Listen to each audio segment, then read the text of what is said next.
काय सोनू आज काय केली स्पेशल बेटा? डोसा. डोसा. हा काल ते केलते की काल?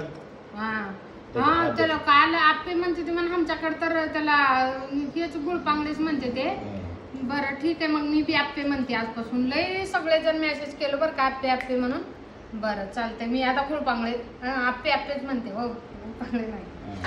तुम्हाला घ्या डोसा आणि भात आहे बघा. आणि बघा आता उन्हाळ्यात का नाही माझी एक सिंपल रेसिपी सांगते तुम्हाला सगळ्याला.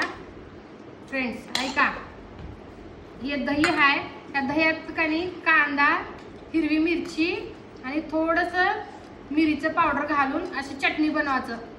याची तेलात सगळं टाकून फ्राय करून दह्यात ओतायचं. ते मस्त थंडगार. ठीक आहे, सगळं ओके आहे. पण ते खावा. भात लेमन राईस चस्कावर केलीस, कढई नव्हतं का तुझ्याकडे? कढई होती, त्याला भांडे पण घासणार. ते आता डोशाच्या तव्यात खालीवर केले. भांडे घासता तुम्ही? मीच घासते, मलाच करावं लागत तसं. ते जुगाड काय तर. खावा त्या तुम्ही, खावा खावा लवकर.